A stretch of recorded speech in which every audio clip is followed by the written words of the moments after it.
Hi, this is Sheila Stromberg, Notorious SHE. I am making a video of a bind off that I like. It's kind of a stretchy bind off that I use when I'm working ribbing, or if I want something that's a little bit stretchy but not super stretchy. So I call it combination bind off because it's kind of a combination of a regular bind off and Jeny's Surprisingly Stretchy bind off.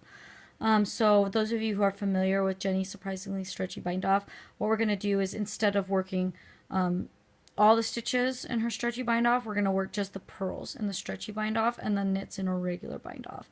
If you've never done Jeny's Surprisingly Stretchy bind off, don't worry about it. I'm going to show you everything you need to do. Okay, so you can see I've worked a little bit of ribbing here in the pattern, and you can do this. It doesn't have to be ribbing. It could be over seed stitch or moss stitch or whatever. And you can also bind off in like stockinette in this version of this bind off, which I'll show you in just a minute. Okay, so to get started, figure out if your first stitch is a knit or a purl. All the knit stitches are going to be worked the same. All the purls will be worked the same. So whichever one you're starting on, just start with that stitch. So what I'm doing is first is a knit stitch. So we're going to just knit the knit stitch as a regular, as for a normal bind off. When you get to the purl, what we're going to do is we're going to yarn over, and then we're going to just purl one. So now we'll have 3 stitches here on the right hand needle. We're going to pull the yarn over the purl, and then the knit over the purl to bind off. And you can do the yarn over and the knit at the same time if you get faster or better at this.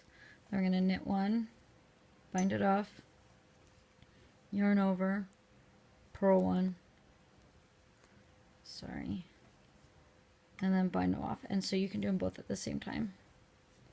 Knit one, bind it off, yarn over, purl one, bind it off. So that's all there is to it. So it's going to be a bit stretchy, but not really leggy. So I use this because sometimes Jeny's Surprisingly Stretchy bind off gets like so leggy, it's so loopy sometimes. And that's good for some things, but some things I don't want that. I want a little bit more of a concise bind off. So that's when I use this.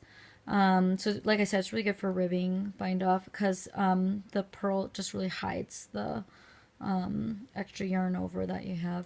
So if you're going to bind off in a different stitch pattern, like if it's all knit stitches, you'll just knit one, bind off, and then instead of yarning over the normal way, you'll yarn over backwards.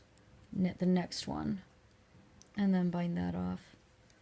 Then you'll knit a regular and bind off, yarn over backwards, knit one and bind it off. And then the same if you're doing purl, you'll just purl one, bind it off, yarn over the normal way, purl one and bind it off, purl one, bind it off, yarn over, purl one, bind it off. And that's it. So the thing to remember is that if you are binding off a purl stitch, you yarn over the normal way. If you're binding off a knit stitch, you yarn over backwards. And so you just are alternating one and then the other. And then it doesn't even have to necessarily be 2 and 2. Like if you have a knit 2, purl 2, ribbing, you can do 2 knits regular and then yarn over, bind off the purl, yarn over, bind off the purl, and you can do it in any pattern that you need, and it makes this, it's really pretty good and stretchy. It matches the stretch of a long tail cast on pretty well. So I really like it for that. Let me know if you guys have any questions. Okay, thanks for watching.